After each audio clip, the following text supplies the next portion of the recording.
It's Wealth by Design here in Edge Radio Australia. Very happy to have the man on my right. I'd love to say the right-hand man, but let's be absolutely honest. He's got far more knowledge than me, and I would be talking myself up considerably to say that.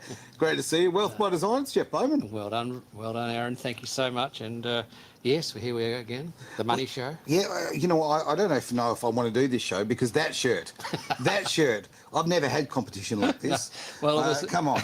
Well, there I was in the walk-in wardrobe, and I said to myself, nah, there's just one bloke that's going to up stage here with your shirts, and it's going to be me today.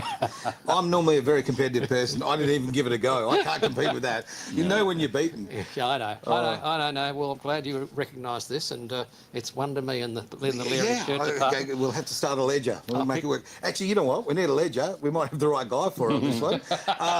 No pun intended. No pun at all. Would you like to do the introduction? Yeah, absolutely, yes. It's very exciting today because, you know, tax and accounting is an important part of the money world. So true. And it's great to have Brian Sims here. Brian from Sims & Co. Brian's a chartered accountant and a fellow that runs his own practice. And we're delighted to have him as part of our sort of Wealth by Design network of professional connections that help our community with their tax. And their super funds, and can explain everything in a very simple way, a complex subject. Well, this is what you want. I say it till the cows come home. You know, it's important to get away from the jargon to a big degree, and you speak in everyday terms. Because, you know, for me, who doesn't know a ledger from, I don't know, snakes and ladders. Accrual accounting. Okay, there you go. What's that? See, it's a dark art. It is very much a dark art. Thank you very much for that. So it's great to have these opportunities to talk about this sort of thing in just everyday language and ask the questions that we might not normally feel comfortable saying. So yeah, good on you, Brian. So thank you for coming. Pleasure. Fabulous to have you here because of all the things we've talked about in the past. When people are tracking towards being self-funded retirees, there's lots of people on the journey that people need to deal with, and one of them is tax. Yes. And, so that's great to have you here. And we're going to pick your brains today. And you might like to start by just giving us a bit of an idea of your background and how you help out. Well, I can tell you, someone once told me that there's two certainties in life, and that's death and taxes. It's true. So with that, I will tell you a little bit about me. So my name is Brian Sims, and that's the name of my business. I was born and raised in Western Australia. Fantastic. I went to school here, and the very first job I got was in the Bank of New South Wales, which is now Westpac. Yeah. So I worked there full time, and I studied part time. And I came home one night. And I said to my parents, "I'm either going to stop work or stop studying." And Dad said, "Stop work."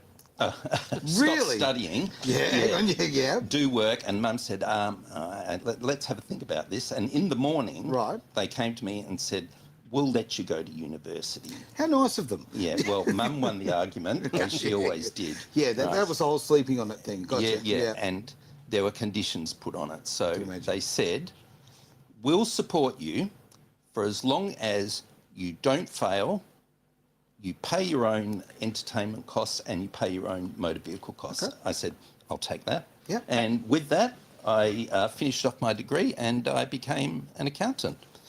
And then I started work with one of the big firms in town, and I've been an accountant all my life, basically. I've been doing tax for the past 20 years. Right. And I'm doing it in my own name for myself. I have staff, I have contractors, I have an office, I've got it all. So I note that the topic for today is what business owners need to know. So I can help you with this. If you could, because I'm swimming in the dark. All right. Yeah. So I'll keep it simple and hopefully entertaining. So I deal with small business. And what is small business? It's anything from about $20 million turnover downwards. Okay. I've got a couple of clients up near there. I've got a lot of clients who make less than 100,000 a year. So they're sole proprietors. Sure. You can have other sorts of businesses, partnerships. You can have trusts. you can have companies, and you can have companies owned by trusts. And typically that's the structure that most people have. Right. Now, with that is the need for a super fund. Sure. So a lot of business owners have a self-managed super fund, and I would recommend that for any business owner, because there are certain things that can happen in a self-managed super fund that can't happen in a retail fund. Something like REST, Australian Super, MLC, Yep. AMP. For one, hopefully, self-managed super fund doesn't get hacked like all those. It happens often in the biggies, last doesn't It it? happened last week. Yep, there you go. Three of the funds got The hacked. Australian Super and Host, they got hacked. So Oh, Host as well. I didn't know yeah, that one. yeah, yeah, Okay. yeah. So anyway, what I tell people about business when they come to see me is that start the way you intend to finish. So that means get the right structure in place from day one, because if you try and change midstream, you're going to end up paying tax. You're going to end up paying capital gains tax. Okay. All right, because if you transfer the business from one entity to another, so long as it's not covered by the rules that the tax office says you're allowed to do this, you're going to sell a business from one entity to another. That business will have value. Because it has value, you're going to make a capital gain. Yep. Because there's a capital gain, you're going to pay tax on it. Okay. All right, so that's what I try and do. I try and stop this mid-stream course change and people having to pay out money. So what I tell them is to usually start a company, and underneath the company will have a trust as the shareholders. And that's a discretionary trust, which in Australia means that we can send the income from the trust where we want to. And typically that's someone with a lower tax rate than somebody else in the family. Of course. So overall, across the family, you end up paying tax. You end up saving tax. You will pay tax. Okay. Now, the tax department, its job in the world is to collect money for the government. And they do it well. Well, Jeez. they do a lot. They're the chief collection agent. They are. My job is to make sure that they only get as much as they're entitled to and not any more. Okay, so that's why you need an accountant. Now, when people come to me and they talk about going into small business, there are a couple of things I talk to them about. Now, if, let's take an example. You've got two doctors married to each other and they come to me and they say, we want to start a business. I'll say, okay, you can do it in this entity. You're both going to be working in the business. Sure. Probably you want to be 50% shareholders. Makes sense. That's fine, okay? Other people might come to me and so I'll just talk in terms of mums and dads, okay? Dad or mum might be a mining engineer earning a lot of money, and the other spouse might be a home husband or a home wife. Sure. Looking after the kids. So if that's the case, you've got a bit of a problem, not only from a tax point of view, but more from an asset protection point of view. So you've got this mining engineer, they're working in a dangerous job, they're doing stuff that is inherently dangerous, and they're employing people, and they might be working for some of the big firms in town like BHP, Rio Tinto, Fortescue. So there's risk attached. course. Okay. So what do we do? I would tell the couple that the person with the less risk owns all the assets. So if they haven't bought a house, and let's say dad is a house husband, Yep. the family house gets bought in dad's name. Okay. Mum, who's the mining engineer, Yep. she becomes a person of straw or a man of straw. She doesn't own anything. So that if something happens at some point, there's a financial catastrophe and somebody takes a go at the company who's run by the mining engineer, they're not going to get wiped out. Okay? So There's not only tax to talk about, but there is asset protection to talk about. And I think that's something we don't talk about enough. Yeah. Nowhere near enough. Yeah, and No. I've seen the nasty side of this. So, Well, I really want to know more. so have I. I've seen people, something happened to them, they've lost the family house, they've been set back decades in wealth creation. Yeah. So there's a few simple things that you can do. So that was one of them. The other thing too is that the mining engineer, Yep. she operates in a company, and a company is just that little bit more removed from an individual. Yes. It offers asset protection scenarios, and the company is taxed at 25%. Yes. Now, if the mining engineer was trading as an individual, her top tax rate could be somewhere up near 47%. So we're saving money by operating in a company. Considerable amount. A lot. This is not A small lot. numbers. And with a company, as distinct from a trust, you can accumulate the money in the company. So you don't have to distribute everything. Yeah. If you're trading in a trust, yes, you'd have to distribute everything. So we've got this person trading a company, accumulating money, they're making a profit, they're paying tax. What can they do to build wealth as time goes by? Mm-hmm. Now, I spoke about self-managed super funds earlier. Just bear in mind that I don't have the licenses to give advice on the setting up pensions or asset classifications in a super fund. I would direct you to Jeff, who would direct you to somebody else with the appropriate licenses. But I can talk about the tax treatment of super funds. Now, why is this important? Because there are things that can be done in the super fund that can't be done elsewhere. Well, this is This is why we're having this conversation. Absolutely. This is education. I mean, this is not obviously financial advice. This is education. If you don't know, you don't know. No, right. So let's say, and we won't use the mining engineer anymore, let's say that we have a mum and a dad and they're running a business. Yep. And they're renting a commercial property out in Canning Vale or Malaga, somewhere like that. Okay. I don't know what they do. They might do anything anyway. Let's say it's an auto shop. An auto shop. A franchised Auto Masters or something like that. Okay, they're rev There you go. heads. Okay. You work cars in. I like that. Yeah, Mate. Anyway, so- we can. Appreciate it. So there they are. They're car people. They're out in the industrial suburbs, and what happens is the commercial property that they're renting suddenly goes up for sale. Mm-hmm.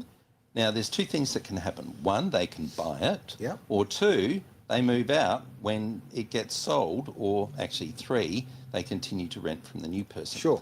So if I was those people, I would look at it as an opportunity to actually buy the premises. So how can we do this? We can either do it, we can buy it in the company name, which I'd say not to. Right. Because it's commercial premises, it's allowed to be purchased in a self-managed super fund. So, yes. Oh. Oh, yeah. So we buy the property in the self-managed super fund. Why would we do that? Because you're your own master. You no longer have a tenant. You've not got somebody complaining that you've left oil stains all over their new bitumen car park. That's right. And you can do what you want. So how do you get a self-managed super fund? Well, you go and see Jeff here.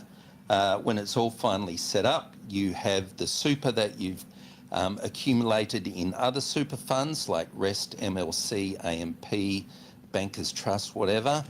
You roll that money out of those super funds and you roll it into your self-managed super fund. Okay. So you're probably going to have 200,000, 300,000, 400,000 sitting in your super fund, which you can use to buy the commercial property. Now, the commercial property might be less than, sorry about that, might be less than, no, actually more than the amount of money that you've got in your super Of course. fund.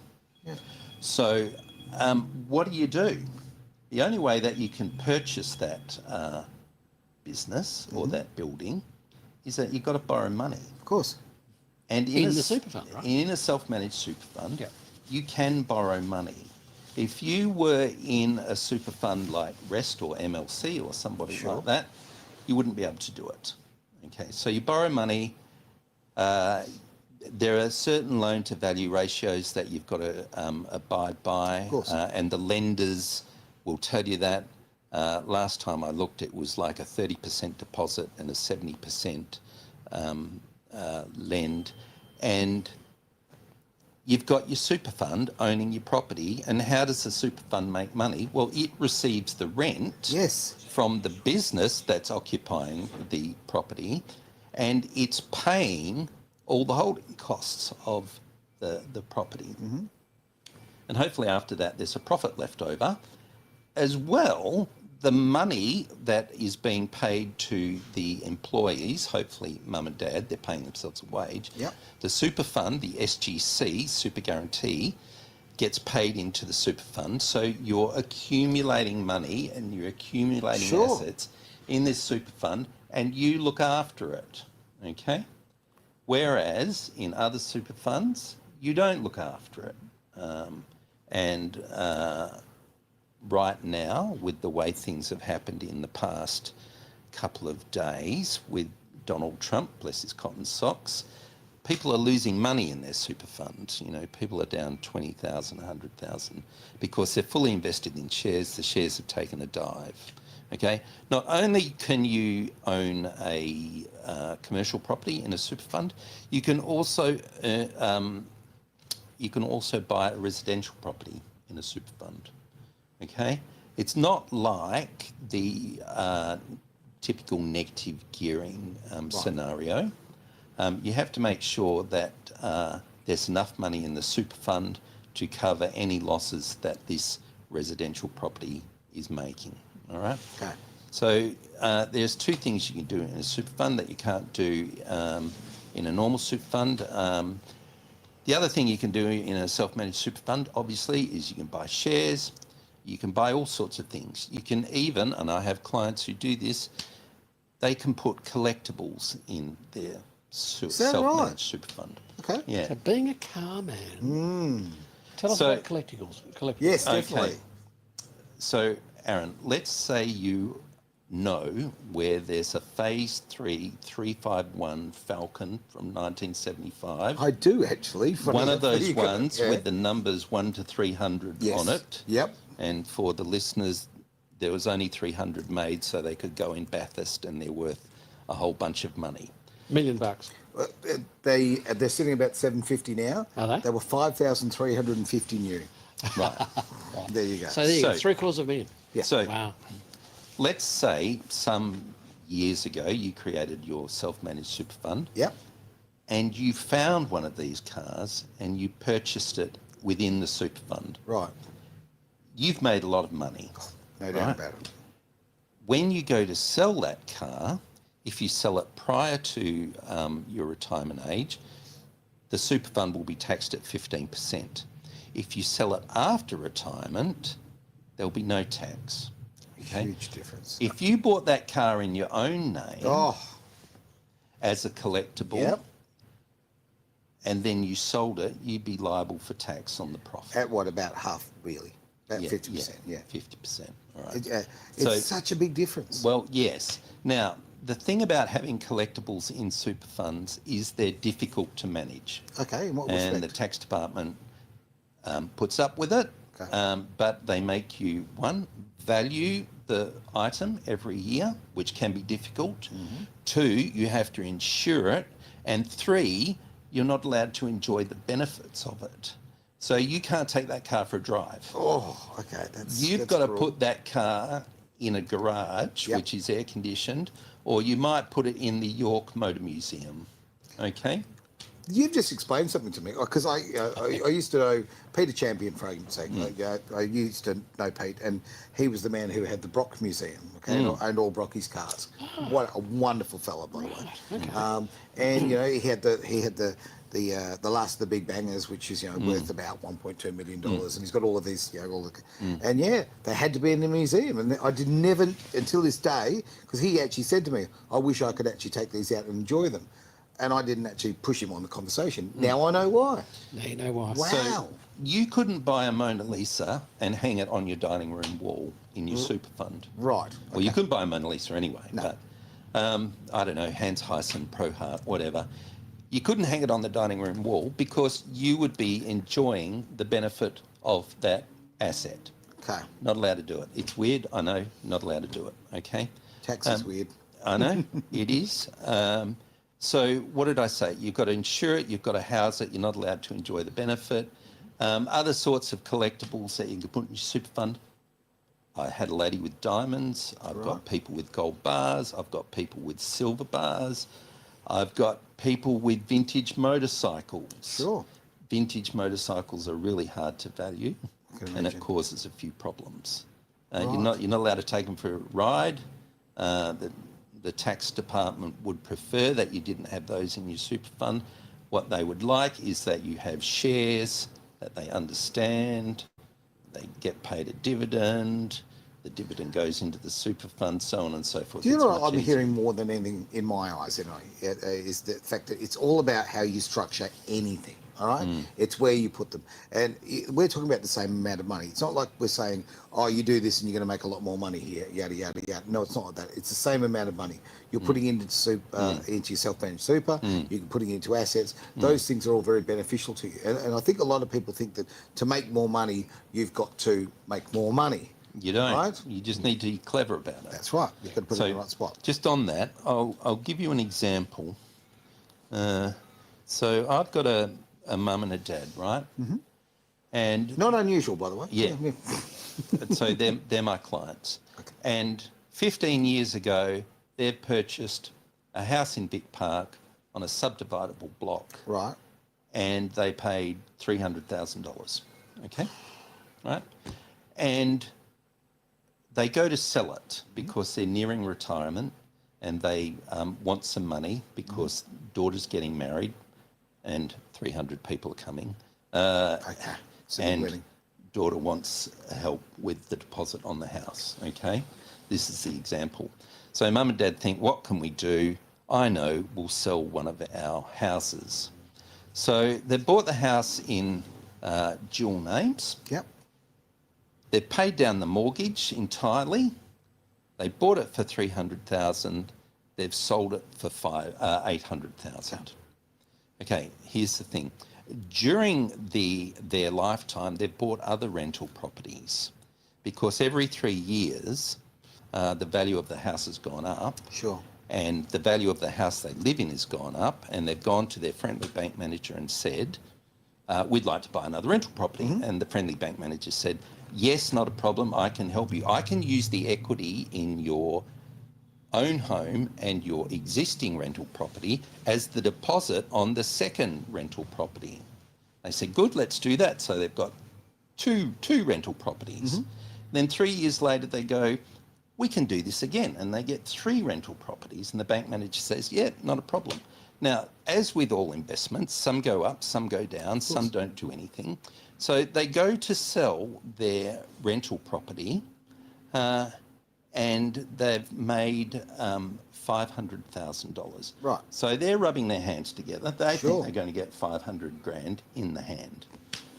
The bank says, some of your other properties have gone down, and without this property, you don't meet the loan to value ratios that we're set forth. No so way. we're going to keep most of your money so that across all the houses, the loan value is within the ratio that the bank has prescribed. So This is why you need the 80%, information. You need the knowledge, yeah. 80% of the total value of the houses. Okay. So they've sold their house. They thought they were going to use the money to pay for the daughter's wedding. They've got a $500,000 capital gain, Yep. and they have no money. So Asset rich, Yeah. and cash flow poor. So how do we avoid this? So this is not tax, by the way. This is just general structuring. If you're into your third, your fourth, your fifth, your sixth rental property, don't go to the same bank. Spread it out. Use another bank, use another lender, because that way you can sell the property and get your money out without having this other bank over here take all your money to cover the rental property that's not doing terribly well. Yeah, it's a very, very good bit of... Yeah. It's Solid such a stat. simple thing, and what a big difference. And any mortgage broker will tell you that.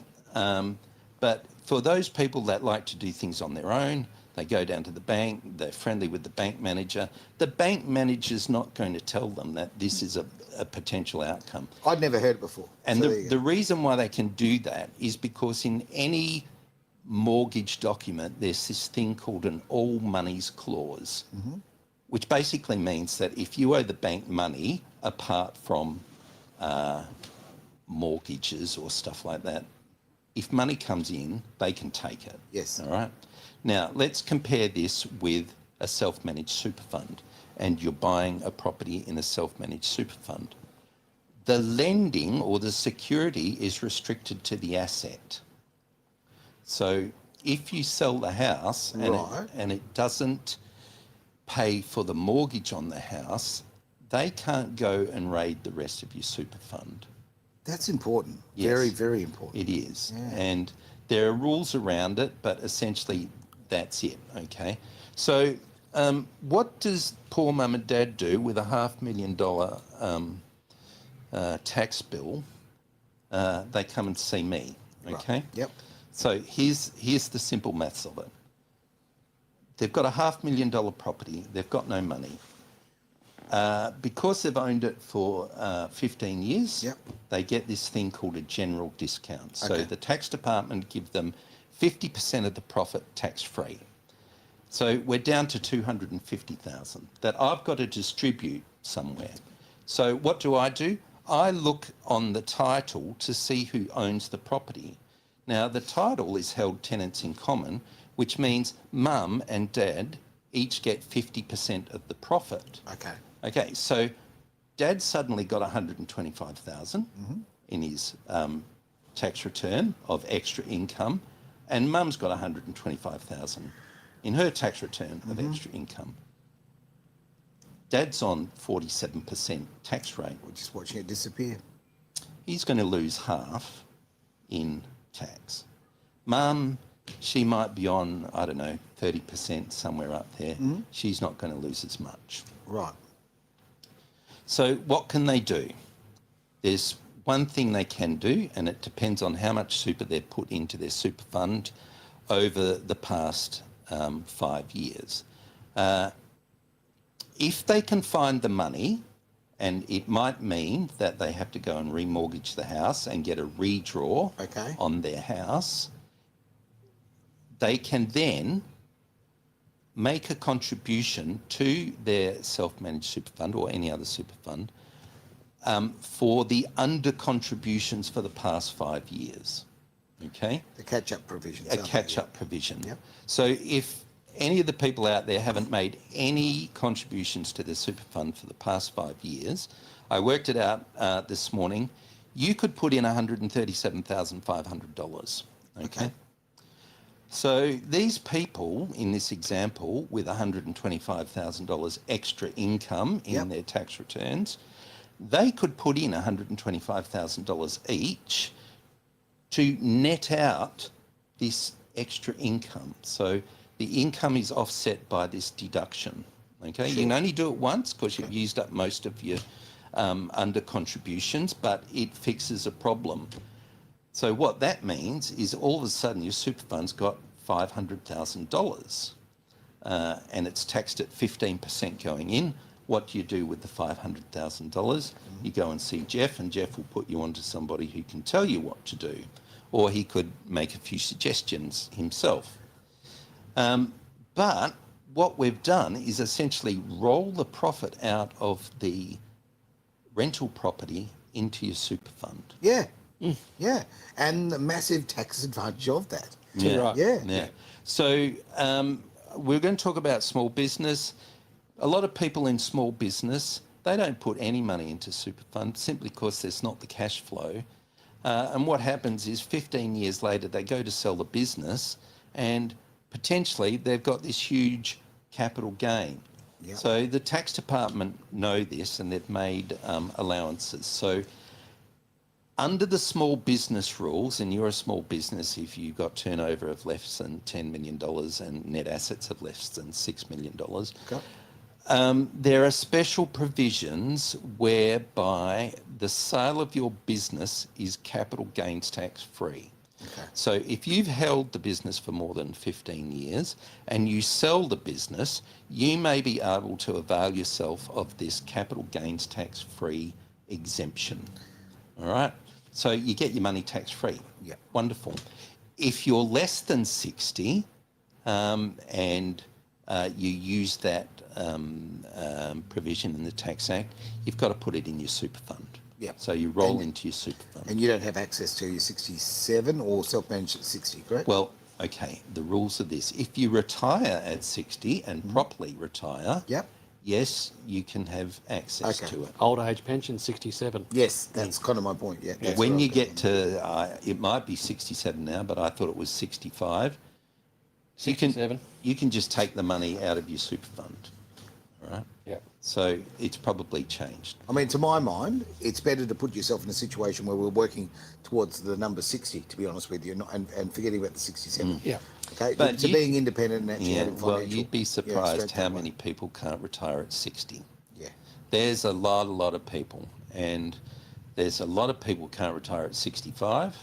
There's a lot of people will be working till they're 75, 80. Yeah, I know. Okay? Not because of bad planning.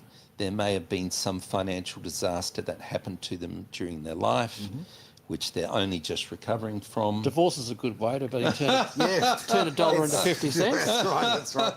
Oh, Some do it twice. Well, I can put it right to me. There we go. Thank Two goodness. disasters to have to recover from. I said to the guy that works with me, his name is Max, I said, Max, never get divorced. It'll clean you out. Oh, look. Do you know how you make a small fortune out of a divorce? No. Start with a huge fortune. Oh, But life happens, and you're Yeah. right, and you've got to recover, and you've got Yeah. there's all sorts of asset management and things that you can do to make the most of Yeah. it. You can, I mean, and another advantage. We are actually running out of time, so I was just going to say very quickly. I'd love to have you back if that's possible. That'd Sure. be great because we've got so much stuff to cover. Yeah. But in the meantime, just a quick little thing about self-managed super. Yeah. That to me, one of the big differences is you've got more access to other asset classes like crypto. Okay. Yep. Which you can't do with an MLC or a host or whatever. Absolutely. And for those who are trying to supercharge their super, so to speak, are trying to fight back from whether a divorce or some sort of disaster in their lives, right? This is something a self-managed super can do. Apparently so. There you go. Jeff is the expert on crypto. Yep. I do have clients with crypto in their self-managed super funds. They get audited annually and they pass the audit. So yes, you can have crypto in your super fund. There Yes, you the go. big secret is to make sure it's secure, Yes. and you've got licensed custody provisions inside the platform that you Yeah. purchase the crypto through. That's a big one. One final one. I know we're running out of time. we're good. Brian, very quickly, we all know that it's the maximum $30,000 a year that can go in as a tax deductible contribution to Yeah. super, inclusive of your employer contributions. What's the maximum non-deductible contribution that can go into super? Okay. So a non-deductible contribution in my language is called a non-concessional contribution. So a non-concessional contribution can be 150,000. We got noisy a neighbours year. today. Noisy There we go. neighbours. That's Yes. all right. Or there's this other thing you can do. You can Sorry, use That's Sorry. 150 grand? yeah. 150,000. Okay. Yeah. So you can use this other thing called the bring forward rule, where you can actually put in 3 lots of 150. So that's 450,000 Okay. in any one year, but you can't contribute any further for the next couple of years. Yeah. So here we are, we're in April. Soon the end of the financial year will be upon us. Sure. So if you were to win Lotto tomorrow and you've got $20 million, you Yep. probably wouldn't see you for dust, but if you had the money, you could put in $30,000 for this year. You could put in, which is tax deductible. You could put in $150,000 for this year. So you've got $180,000. And then on 1 July in the new financial year, you could put in another $450,000. So all Bring forward the 153 times. yeah. Yep. So Right. So all of a sudden, That's fantastic. That's fantastic. you've got what's 4 lots of 150? That's 600,000. Yep. You've got 630,000 in your super fund. And you can have that each. So Yes. husband and Oh, wife. right. So husband and wife, if they've just sold a couple of properties and they've cashed up, they go, well, 1.2 million, Yep. bang, into super. Yeah. And why would you absolutely, have it in yeah. super? Because it's taxed at 15%. That's right. If it's held in your own name, it's taxed at your highest marginal rate, which is like 47% plus 2% Medicare. So Yeah, no, it's this a is no-brainer. it's a tax concessional environment. And one of the biggest problems with super over the last 40 years, as we've said on this show a few times, is that super has been so badly sold by all the institutions and the government as a product, and it's never been explained to people that it's actually a tax structure.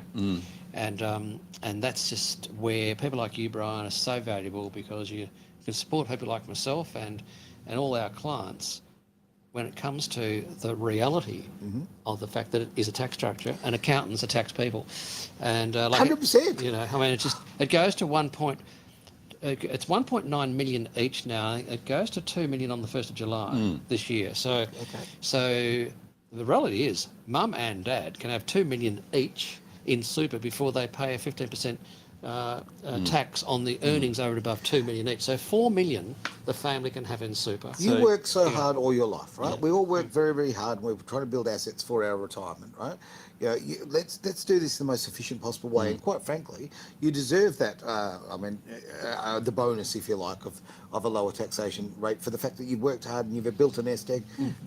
That you can be self-reliant. more to the point, the government have structured it this way because they want retirees to be self-funded. Yes. So they want you to put as much money into super as you can, so they don't have to pay the pension, and they can put more money into healthcare. Essentially, That's what it comes down to. Yeah. That's the guts of it. So if you're in your 50s and you're onto your 6th or your 7th rental property, consider a self-managed super fund and purchase any future properties in the super fund. Yeah. Okay, because as distinct from having them outside a super fund, when you sell it and you're in pension phase, there's no capital gains tax. Yes. Whereas if they're outside the super fund, at some point you're going to sell them. You want to be selling them in the year when you're virtually earning no money whatsoever, no taxable money, so you're getting a payout from your super fund. So you'll be taxed at the lowest rate, but nevertheless you're going to pay tax. Yeah, and I've just come from lunch where there's a fellow in the process working with another professional in the industry, transferring in 17 properties into his self-managed super fund. Is that right? In what's called an in-specie transfer. Okay. He will exceed the 2 million cap for he and his wife. Doesn't matter. He's happy to pay the 15%. Okay. So that Well, it's still less. so isn't much it? can So you it's so 15% much is still can be big. done. Yeah. Yeah. Okay. Yeah. Brilliant. to say. And like I said it before, it's all about the structure of these things. It really is. Look, if people want to get hold of you, or both of you, I suppose best bet is the port of call, talk to Wealth by Design. Yeah, you come to right? Wealth by Design. Brian's one of our preferred go-to tax professionals within our group, and any leads that come or requires from today will go straight through to Brian. Yep. Thank you. So thank you, Brian, for your a pleasure. attendance today and your all right. valuable insights. Okay. So much knowledge, to be honest. Like, I'm all I overwhelmed. I might need to lie down. I only got halfway through. I know. That's why you got to come But back. I love that. Okay, about yourself, quite frankly, being an accountant, you love your facts and your figures and your information. You're so prepared. It's brilliant. Okay, Yeah. and I would rather see my accountant walk in with a big pile of paperwork and preparation than come in and wing it. It's sort of, to me, it shows your work ethic. So Thank you. good on you, mate. Fantastic. Real All right. pleasure to have you here. Pleasure. Well, that is the end of the show. Thank you for being part of Wealth by Design here on Edge Radio Australia.